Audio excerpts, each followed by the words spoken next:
everyone. Welcome back to Life is Beautiful MD and Life is Beautiful Ministries. It's the end of the year. My first daughter is graduating from high school and there's a lot going on. We got the opportunity to go to Broward County Outstanding Leadership Senior Banquet on March 16. And here's some pictures from that. In addition to that, I got the opportunity to deliver my first keynote speaking engagement at Pompano Beach High School with the Broward County Honor Society Convention on March 8, 2022.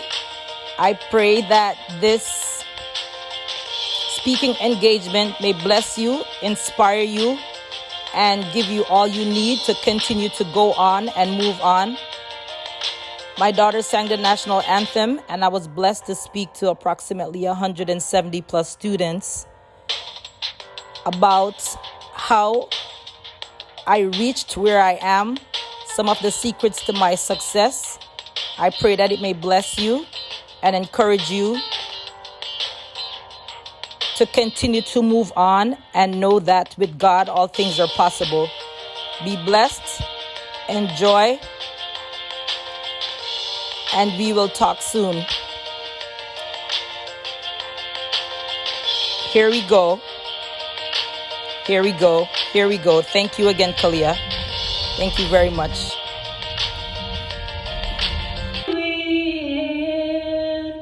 At the twilight's last gleaming, whose bright stripes and bright stars through the perilous fight, o'er the ramparts we watched, were so gallantly streaming, and the rockets red glare, the bombs blasted in air, gave proof through the night that our flag was still there.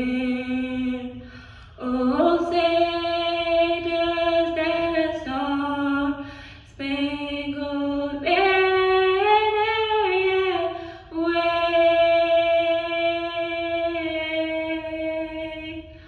o'er the lands of the free and the home of the brave?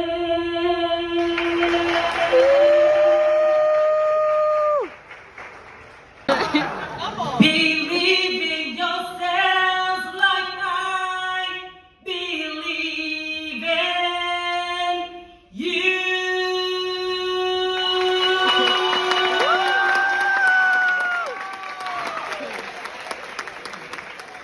Good morning. Good morning, good morning, good morning. Pompano Beach High School, I thank you very much for giving me the privilege and honor to come and share with you today at your annual Broward National Honor Society Conference.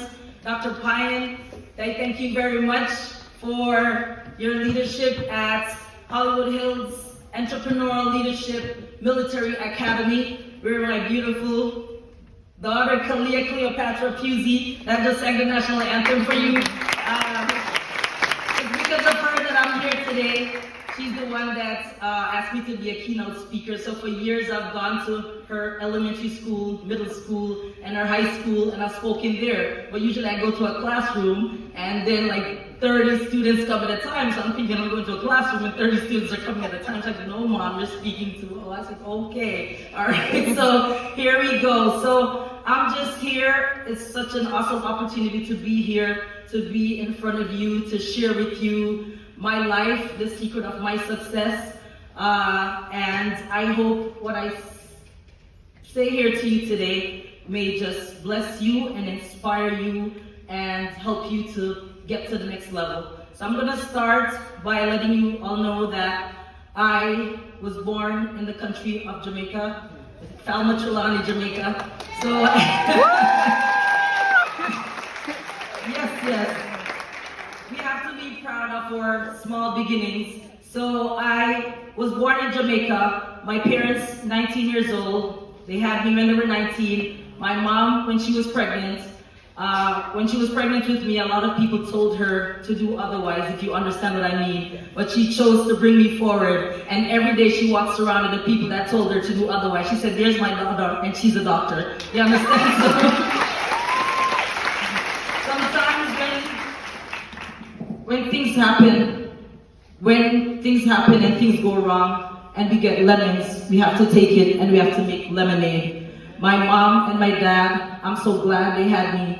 In 1974, there was a young lady called Tamara Dobson, and she played Cleopatra Jones, and my dad named me Cleopatra Tamara Gordon, so that's how I got my name. And every day, my name has caused me to get patients. Patients look at my name and they said, I chose you because of your name. So names are very powerful. So one thing I want to encourage each and every one of you to do today, when you go home, you ask your mom and dad, why did you name me what you named me? And they named you what they named you for a purpose. Your name means something, and they want you to live up to your name. So I want you to live up to your name because you're all superstars in here today, all right? Yes, you are fearfully and you're wonderfully made.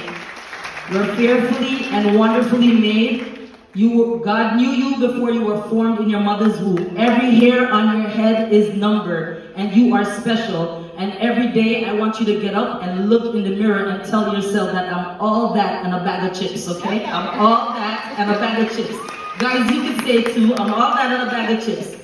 You are beautiful inside and out, and if you don't get anything else from me today, I want you to know that you are loved. No matter what you're feeling inside, no matter what you're going through, you are loved. And don't let anything or anyone or any social media or anything at all tell you otherwise.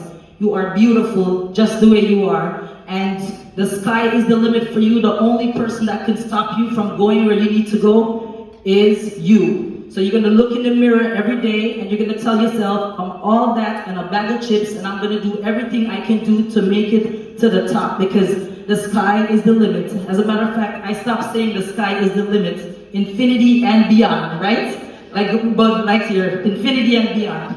So I'm going to start by letting you know that at 4 years old, my dad migrated to America, and I was living with my grandmother, and my aunt was there, and she was in some higher grades than me, so she learned her 6 times table. So I hang around, birds of a feather flock together. You have to know who you hang around with. I hung around my aunt. She was saying her 6 times table, so by the time I was 6, I knew how to say my 6 times table. So I would go to elementary school and people would come and say, little girl, I hear that you can say 6 times table. Can you do it for me? So I would repeat it. So from an early age, my aunt was like my older sister, and she was a role model for me. And whatever she did, I did. Whatever she learned, I learned. At 12 years old, my dad came to America, and he sent for myself and my sister's 11. So my dad sent for both of us, and we came to America. We landed in JFK, and then we went to Hartford, Connecticut. At that time, in 1987, Hartford was the 20th poorest town in the entire United States, even though Connecticut was the 5th richest state in the United States. So I lived in the south end of Hartford. It was a really bad area. People were on the streets selling drugs. When you went outside on the sidewalks, you could see dime bags on the floor, people selling drugs. But Cleopatra didn't let that affect her. Because remember what I say, you're all that on a bag of chips, so you're not going to get involved in that stuff. I went to the 8th grade, and because my grades were good from Jamaica, in the 8th grade, I had all honors, math and English, and so on and so forth. I graduated. When I went to 8th grade, nobody was Jamaican. It was a strange girl in her skirt and her blouse and shoes and socks and ribbon in her hair. You know, nobody does that in America. So nobody was Jamaican. I spoke funny, I looked funny, and I guess they just thought I was funny. So I got a little bullied. People tried to beat me up, but I didn't say anything or do anything. All along the way, I had teachers that became mother figures to me. Even though I had my stepmom and my dad at home, and I left my mom and my stepdad in Jamaica, I came to America and I met a teacher named Miss Megan, and she saw what was happening with me, and she took me under her wings. I did excellence in middle school. From middle school went to high school. When I got to high school, lo and behold, everybody's Jamaican. Nobody was Jamaican in middle school, but when I got to high school, school to be Jamaican, so now everybody's Jamaican. I worked hard, I did well, I started to, do well in my classes, and there's something called Weaver Bright Light. So if you do well in your classes, they make a big announcement to the entire school. The school was almost like 1,000 students. So they'll say, good morning, Weaver Bright Light today is Cleopatra Gordon. She sustained an A+ grade in science and so on and so forth. So little by little, even though I was like a little nerd, I was a little quiet, when you get Weaver Bright Light, everybody come to you and they're saying, oh, congratulations, congratulations. So I would shyly say thank you. And all the people that were bullying me in middle school, now in high school, they were asking me for help. Cleopatra, how do you spell this word? Cleopatra, how do you spell that word? So little by little, I did well academically, and I had a 12.0 QPA, and went on from that. And the summer times, I didn't stay at home. Remember I told you I lived in a drug-infested area. So in the summer times, I didn't stay at home. I went to summer programs.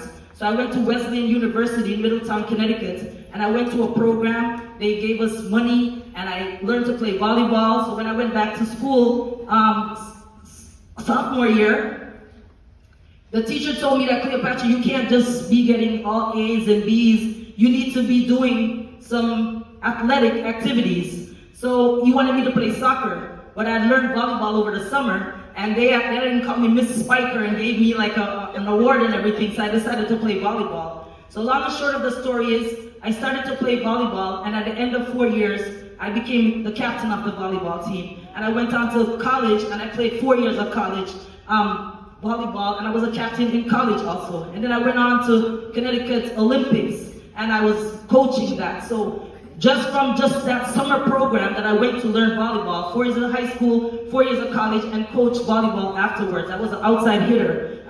I may not look too tall to you, but I could spike and spike real hard, and it was a blessing. Not only did I play volleyball, I ran track. I ran indoor track and I ran outdoor track.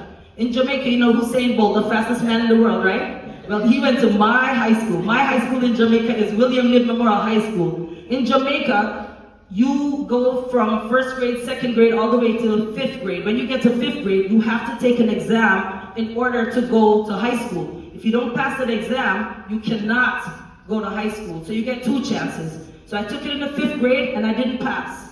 But a winner never quits, and a quitter never wins. A winner never quits, and a quitter never wins. Exactly. A winner never quits, and a quitter never wins. So I tried again, and the second time I passed. And I went to William Lind Memorial High School, and each class had 40 students. And out of those 40 students, I placed first in the class. As a matter of fact, let me go back from elementary school with that 6th grade. So the first grade, I came 3rd.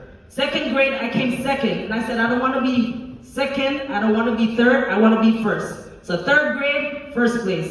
4th grade, 1st place. 5th grade, 1st place. 6th grade, 1st place. Went to William Lind Memorial High School. We had 2 semesters, and I placed 1st place in those 2 until I came to America. So you know that when you're winning, you can't stop now. You have something to keep, so you have to keep going. So I came to America. I went to Thomas Snell Weaver High School, and it was a tough school. You know, you had shootings and different things going on. But you have to pick the crowd that you hang around with. You can't hang around with wrong people or bad people.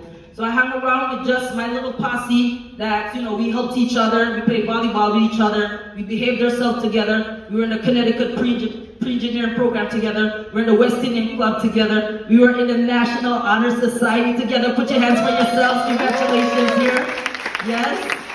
So I got inducted into the National Honor Society, and I became the treasurer. So every Tuesday we had our meetings, and I would look forward to the guidance counselor bringing us our orange juice and our Dunkin' Donuts. But not just that, I had the opportunity to go and work with Habitats for Humanities and build houses for people who didn't have homes. And we got a chance to go to the homeless shelter, because these are the things that we do when we're in the National Honor Society. We went to the homeless shelter and we fed the homeless people. And on Saturdays there was Special Olympics, because we had our school had a Olympic-sized swimming pool and an Olympic-sized track outside. So the Special Olympics students would come and we would help them, we would give them their t-shirt, we would show them where to go, so on and so forth. So being a part of the National Honor Society is something awesome. They gave us an opportunity to go to the elementary school that was 1 to 2 blocks away from me. I created a program to teach them Spanish. Yo hablo español también. Persona aquí habla español? Sí. All right, I'm saying, does anybody here speak Spanish? I speak Spanish too. So from Jamaica, I took Spanish in the 7th grade, and then all through high school, I took Spanish. So yo hablo español. Es muy importante. Es in America. It's very important in America to speak another language. In Canada, they do French and English. In America, especially in South Florida, you need to speak Spanish. It's something else when I walk in the room and I walk in and the patients are looking at me and I'm speaking in English and they say, no hablo inglés, and I'm looking at them and then I start speaking in Spanish and they start speaking back in English. So we just go until we understand each other and go from there. When I went to the elementary school and I taught the students how to count from 1 to 20 in Spanish, I taught them colors, I taught them how to say, ¿cómo se llama? Like, what is your name? ¿Dónde vive? Where do you live? And ¿cómo se siente? Because that's how I learned full Spanish, is that how do you say, ¿cómo se siente? So when I was doing my rotation in residency at Wyckoff in Brooklyn, New York, I was in the emergency room and everybody that came in, all the patients that came in, like more than 75% for Spanish. So I bought a little medical Spanish book and every time I just pointed at something, I said, ¿cómo se dice? And they taught me and now I speak fluent Spanish. So I'm going forward and backwards, but I'm gonna take you where we need to go. What I'm saying to you is that you're in the National Honor Society and you get the opportunity to do multiple things, volunteer at multiple places, use it because it'll go to your advantage. Remember I told you about the Special Olympics that the students that we helped.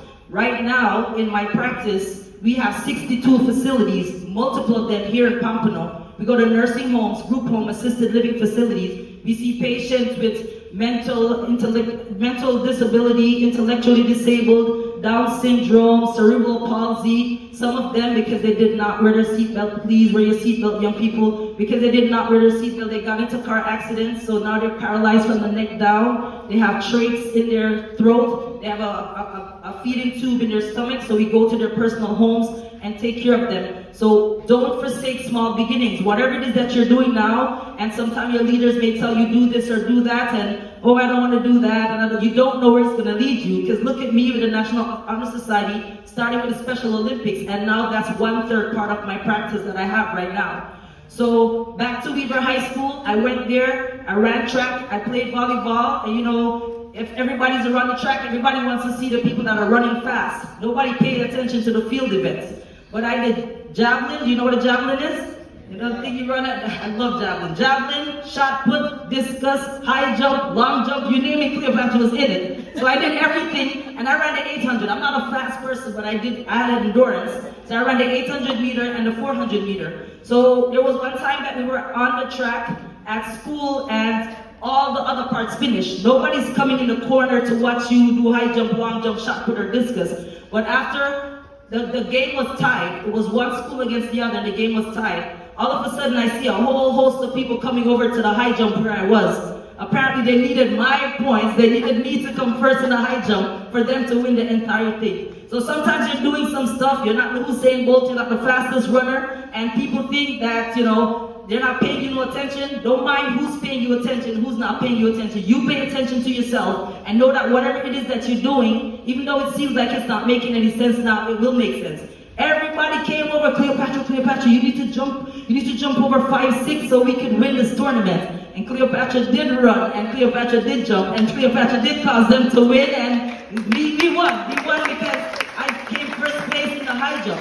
So what I'm saying to you is to say, not because you're not like prom king or prom queen or whatever. I was a little nerd, but it doesn't matter. I'm not a little nerd now anymore. You may think nothing is going on for you, but you just keep doing what you're doing. You have to learn to crawl before you can walk. You have to learn to walk before you can run.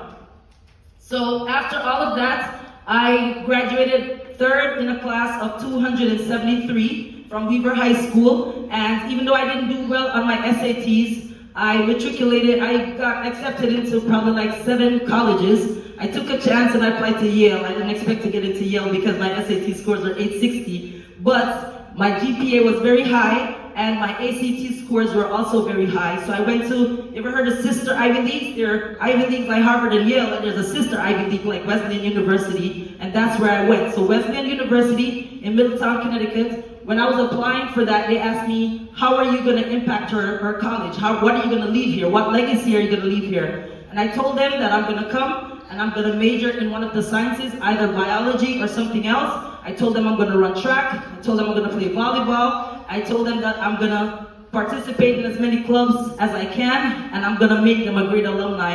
And I did just that. I went there, I played volleyball, I ran track, indoor track and outdoor track, and God blessed us that we were able to bring Kalia and her 2 other children back to college and show them my picture on the wall for 4 years, volleyball, indoor track, and outdoor track. So don't forsake small beginnings. Everything that you do counts.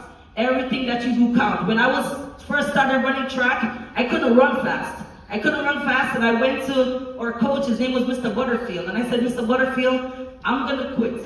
And what did he tell me? A winner never quits, and a quitter never wins. That's what he told me. A winner never quits, Cleopatra, and a quitter never wins. And he's the one that told me you have to be able to crawl before you can walk, and walk before you can run. And by the time I left Weaver High School, I was going to Yale University, running at Yale Invitational. I have my little trophy case at home. I have a YouTube channel, Life is Beautiful MD. So if you go take a look at it, you'll see all my little trophies and all my little medals and all my little plaques that I got from running track for someone who did not know how to run track. But I learned how to run track. I learned how to persevere. I learned to have endurance. And by the time I left, I was one of the best 800-meter runners in my high school in 1992 when I graduated. So I went on to Wesleyan University, and I told myself I'm not going to let my mom and dad send me to college, because I lived in the house that I told you in Hartford, Connecticut, with 3 brothers and 2 other sisters. We lived in a 2-bedroom house. There were 2 beds in the room, 2 full-size beds, and my brothers were on one, and my sisters and I were on the other, my parents in the other room. So it was tough.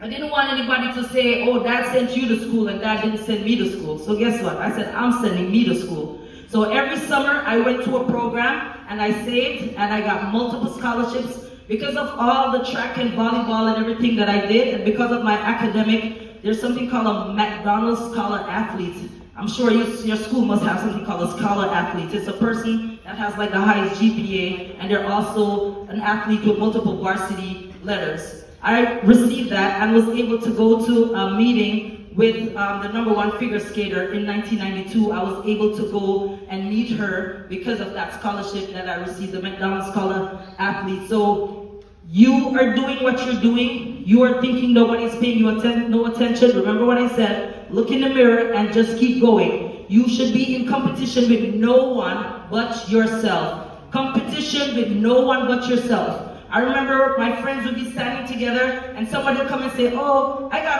a $100 scholarship, and somebody, I got a $200 scholarship, and I'll be standing there and God would just whisper to me, don't worry, tomorrow is your day. And then tomorrow, I got a $500 scholarship, and the biggest scholarship that I got from just applying was a Jacob L. and Lewis Fox scholarship for $10,000. And that $10,000, you were able to use it to buy whatever you want.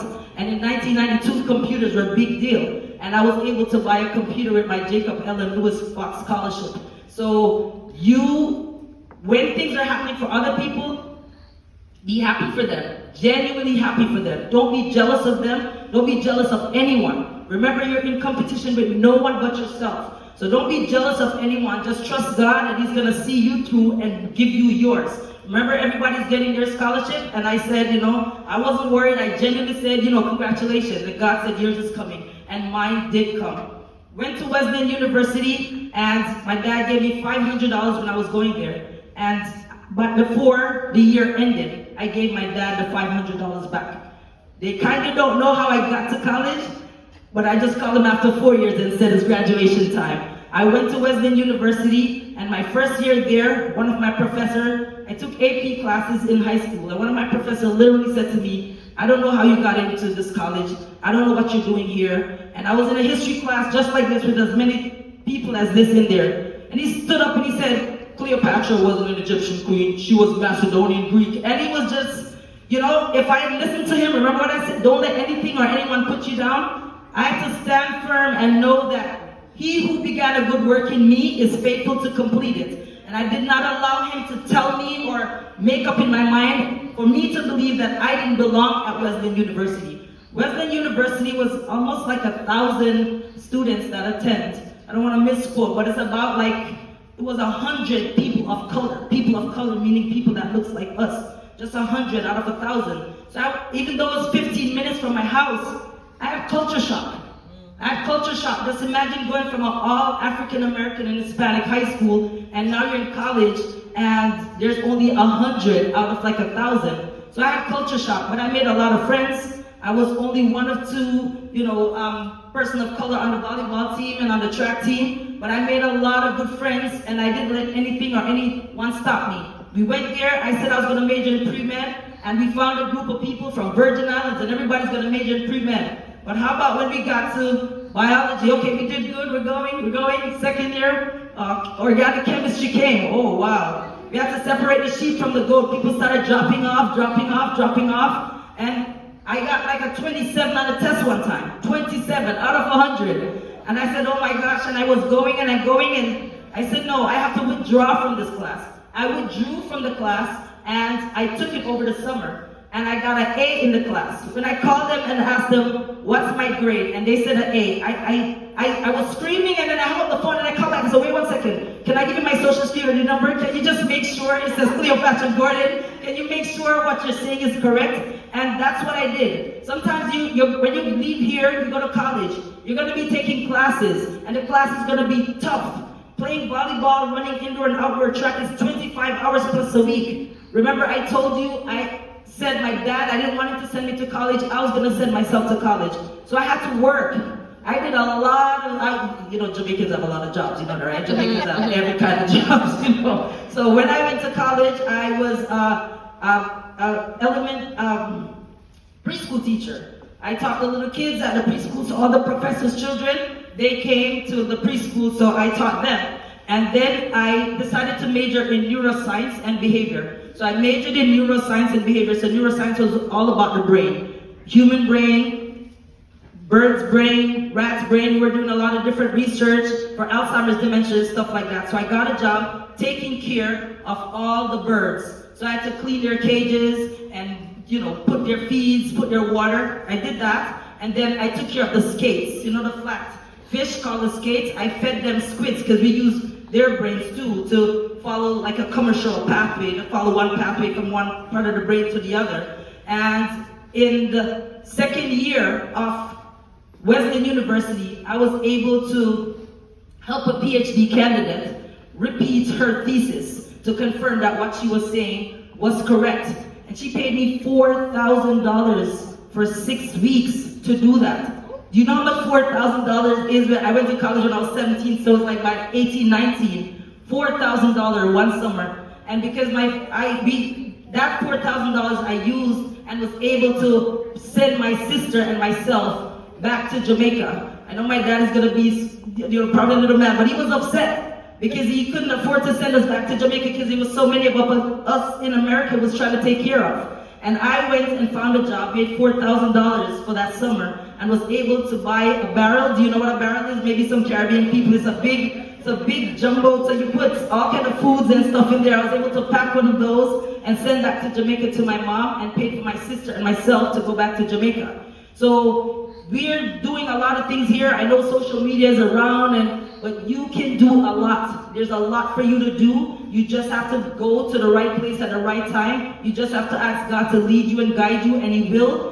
lead you and guide you to the right place. I just determined to myself, none of my brothers and sisters are gonna say, Dad preferred you and he sent you to school and he didn't send us to school. This is America, land of the free, home of the brave. I came from Jamaica 12 years old, and I'm standing before you as the owner of medical practice. I own 2 offices in Pembroke Pine. Life is Beautiful MD. We see over 15,000 patients every year. We have 33 employees. My husband is the office manager, and I am the physician, and we have 3 nurse practitioners. Right now the office is up and open because they're there and they're taking care of patients. If I can come from Jamaica as a 12-year-old young lady, lived in the worst neighborhood in Hartford, Connecticut, graduated from quote-unquote one of the worst high school, went to an Ivy League school, graduated in 4 years, neuroscience and behavior, ran track, played volleyball, okay, worked multiple jobs, and do it. If I can do it, you can do it. If I can do it, you can do it. Tell yourself, I can do it. Tell yourself, I can do it. I can do it. You can do all things. You can do all things through Christ who strengthens you. And that's what you have to hold on to. And that's what I'm holding on to. The secret of my success is that I sought God first and all his righteousness. And he's adding everything unto me. A lot of things are happening, but I'm trusting that you guys will continue to just love yourselves and just know that he who began a good work in you is faithful to complete it. So after 4 years, I called my family, we graduated. I graduated with a bachelor's in neuroscience and behavior. I was pre-med. I went to another summer program, University of Connecticut. I got accepted into the MD PhD program. The MD PhD program. So I was going to get a medical doctor degree and a PhD in research. But I needed to take the MCATs. And you needed a certain score to get on the MCATs in order to go from there. I kept getting 6 in the science, 3 6s. You're supposed to get like 8 or 7 or 8. And I took the MCAT 2, 3 times, and I kept getting a low score. See, in Jamaica, we were brought up, you did essay-style work. We didn't do standardized testing like we do in America. So it was very tough for me to learn and to do that. But even so, I didn't get it. But when you get a setback, don't take a step back. When you get a setback, don't take a step back. I kept trying and trying and trying, and I didn't get in. And they took the position away from me. They said, Cleopatra, we needed you to get 21 on your MCATs, and all you keep getting is 18 after taking the MCATs, I think 2 to 3 times. But I wasn't upset. I wasn't upset because I know that, you hear that if you fail, fail forward. So what was I going to do next? So I got a Bachelor of Science, so I got a Bachelor's in Neuroscience from Wesleyan University, got a Bachelor's of Science from University of Connecticut. And even after that, I still wasn't able to pass. So I was living in Connecticut, my uncle had a store, 2 bachelor's degree, and I'm working in the corner store. Have you ever heard of anything so crazy? 2 bachelor's degree, and I'm working in the corner store. No problem. I just kept doing, you gotta humble yourself. And like I said, you gotta learn to crawl before you can walk. You gotta walk before you can run. So I went, and I kept looking for jobs. I couldn't find any jobs. I applied to like 22 jobs. What you weren't overqualified for, you were underqualified for. And I said, God, if you want me to stay in Connecticut, help me to get a job. But if not, then I'm gonna move to New York. I had met, when I was in middle school, I had 2 friends. Both of them are from the Virgin Islands. And who knows that kindness pays? When you're kind, it pays. You have to cast your bread upon the waters, and it will return to you in many days. Meaning that you may do something nice for someone right now, and you don't know, what is gonna happen, but when you do something for someone, you shouldn't expect something back. But it is a good thing because you're putting, good practices out there, and it will come back to you. So my friends in high school, they didn't have any money to take care of lunch. So at lunchtime, every day for 4 years, 1 hamburger, I cut it in 3 and gave piece to each of them. 1/3, 1/3, 1/3. The cake I had, everything we had, we cut it and I shared it with them.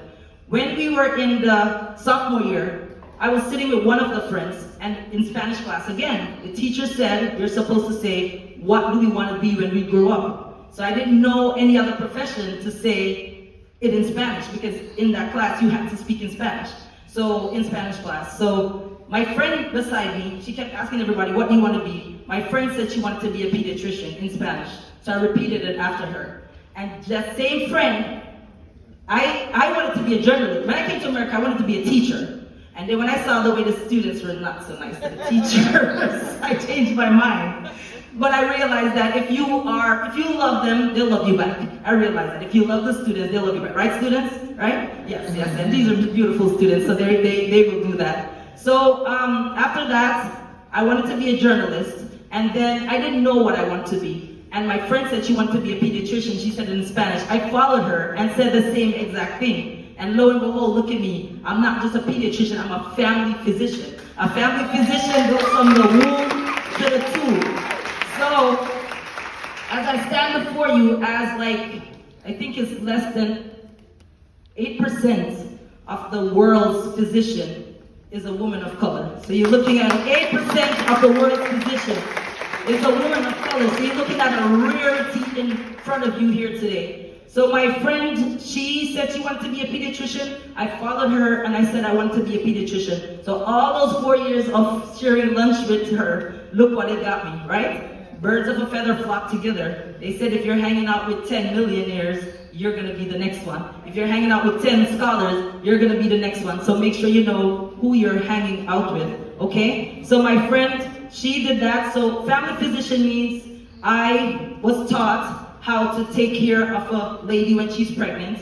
When the I can deliver babies, I can circumcise babies, I can do C-sections, I could take out your organs, I could take out your gallbladder. They teach us everything. A family physician is a doctor that you drop in the middle of Alaska and you do everything. You understand? So you take care from the womb, they said, to the tomb. I don't want to say the tomb. So you take care from babies all the way. My oldest patient was 110 years old. And right now, the two oldest I have is 100 and another two I have 96. One just passed away, but I have another one 96.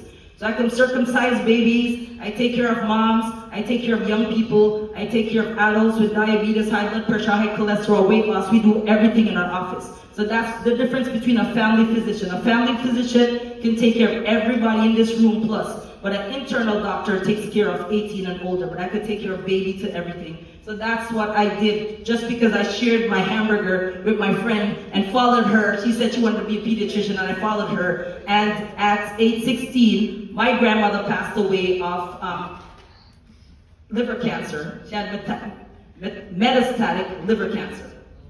And you know in Jamaica when you're sick, or in any Caribbean island, even for I'm still in America, people don't want to go to the doctor. Oh, boil this bush and boil this tea and drink this tea and you're going to be better. But it didn't work like that. God forbid, my poor grandmother passed away. So I said I wanted to be at the forefront to help people to save their lives. So that's how come I became a family physician. So my other friend, when I met in 8th grade, I shared my hamburger with her too. So second semester, I went to college first semester, and I turned 18 when I was in college. I had a friend. I didn't have any friend during high school, if you understand what I mean. No friends. I think I went to one birthday party. I don't know if anybody's in the room know 227 and 9 to 5. I just want the Golden Girls. Those are the things that I did every Saturday night. Those are my dates with my TV shows. And I just watched TV. I never went anywhere. I went to the prom with my friend at midnight. My friend and my other best friend that is in Georgia now, we went home. And the next day was senior skip day. But guess who took the bus and went to school? It's okay because here I am. I didn't skip, I went to school. I remember even one time the snow came and the snow was piled up so high, and we went to catch the bus in Connecticut, and the bus left us. My two sisters went back home and they slept.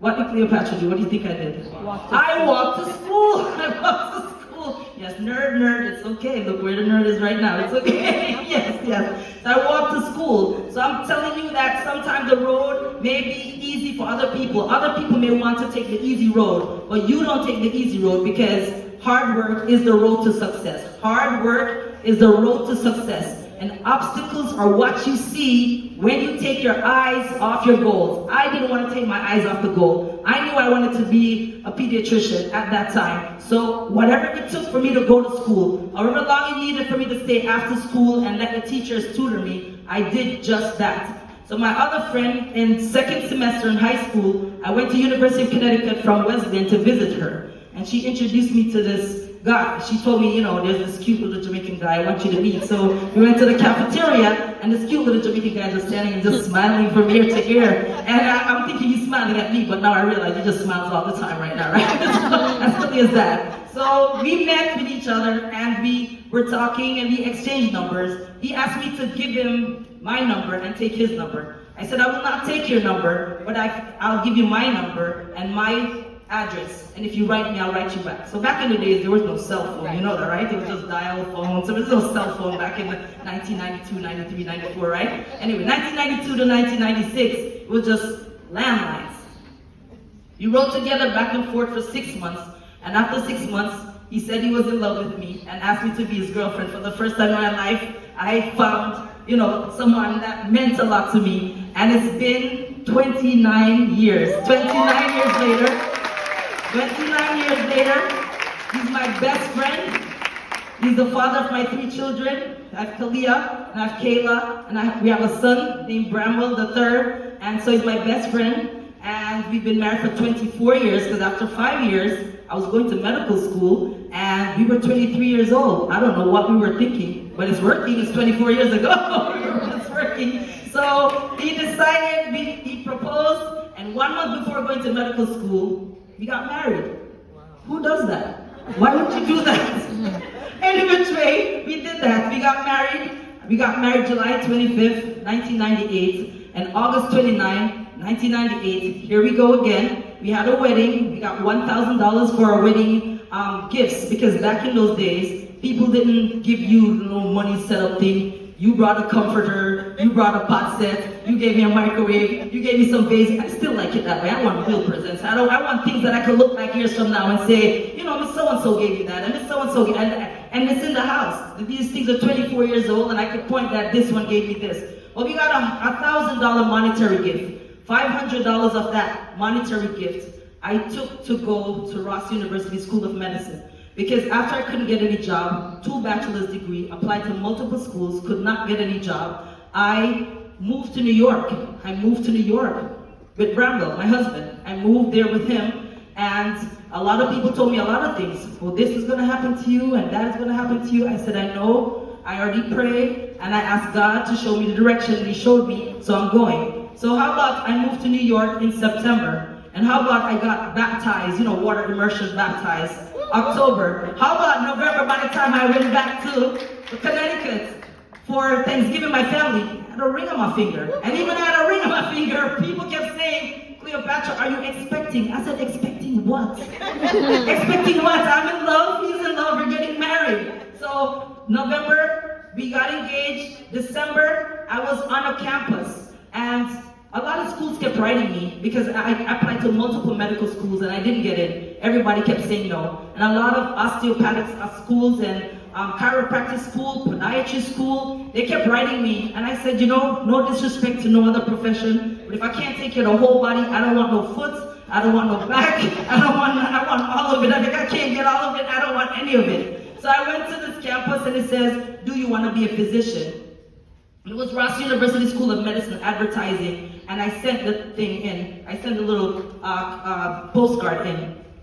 When they sent me the application, my husband said, where's Dominica? You don't even know where Dominica is. Why are you going to apply there? And he just took the thing and he just put that away. So I listened to him. Who knows that you can't listen to your best? You're not even your husband, your wife, your mom, your dad. You can't listen to them. Sometimes you have to trust God and trust that instinct and trust that drive that's inside of you. So he said, you don't even know where Dominica is, and he put it away, right? And then they sent us another one, and he put it away again. He said, you don't even know where Dominica, and he put it away again. The third time, I said, you know what? I'm going to apply. How about I applied to Ross University School of Medicine, and by January, I got an invitation to come and do an interview. And by the time February came, I got accepted into Ross University School of Medicine. Accepted into Ross University. Yes, you can put your hands together for that, because they gave me a chance. They took a chance on me, and I got accepted to Ross University School of Medicine. And even though I didn't know where it was going, I knew again, he who began a good work in me is faithful to complete it. So $500 from that wedding, we took and bought my plane ticket, and the other $500 I took to Dominica. And I went to Dominica, and before I went to Dominica, I have these things where God showed me dreams. I saw the World Trade Center in June before it happened in September, and God showed me this house in Dominica. And He showed me that I had the key to the entire house. And when I went to Dominica, the bus came and it was going to different places to show us where we're going to live. But I didn't have much money, so I didn't get out of the van. But when we got to a certain area, I saw the house that I saw in my dream. So I got out of the van, I went to the house. The young man told me that, I told him I didn't have any money to pay down right now. And he said, he would allow me to stay until my student loans came in. And when I went up there, the wife gave me plates and pots and different things. And I lived in that house with two other young ladies. One was Asian from California, and the other one was an Indian lady. And remember, I went to Dominica with only $500, 2 white coats, and my clothes and my linen, nothing else. No books, no microscope, no ponchos, no scrubs. They give you all this big long list, thousands of dollars. Cleopatra didn't have any thousands of dollars. I had my dream inside of me, and I'm going to be a physician. So me, my 2 white coats, and $500, and we went to Dominica. But God placed me in a house where the young lady just finished that first semester. So she gave me all her books. What a blessing is that? What a blessing is that? She gave me all her books. And then, yes. That's why I'm telling you, kindness go a long way. When you do good things, it'll come back to you, right? Pressed down, shaking together, and running over when you do good things. But you don't do good things to say, oh, I'm just doing it to get something later. Yes, so God provided for me the entire way. By the time I finished first semester, I cried every night. Imagine just getting married July 25th, 1998, and going to medical school August 29, 1998, 1 month later. All I could do was think about my wedding day and cry and, all I could do is think about my wedding day and cry and, talk to my husband every night and say, I want to go home. People are coming up to me like, I miss my dog, I'm going home.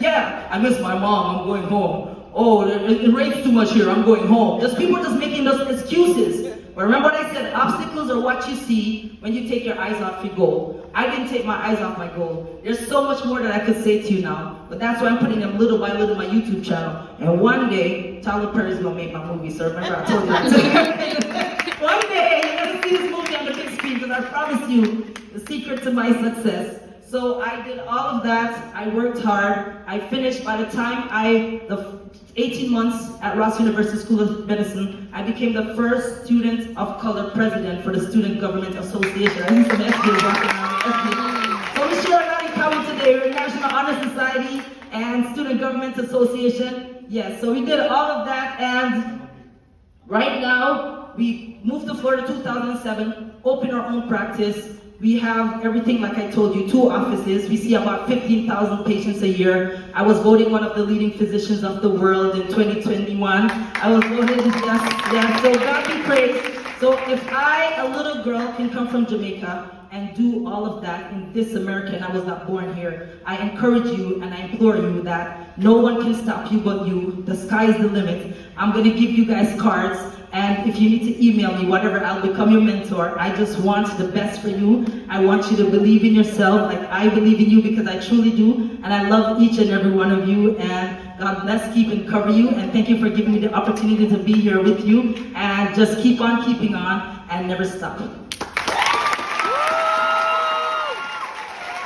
There's a hero. If you look inside your heart, you don't have to be afraid of what you are. There's an answer. If you reach into your soul, and the souls that you know will melt away. And then a hero comes along with the strength to carry on, and you cast your fears aside, and you know you can survive.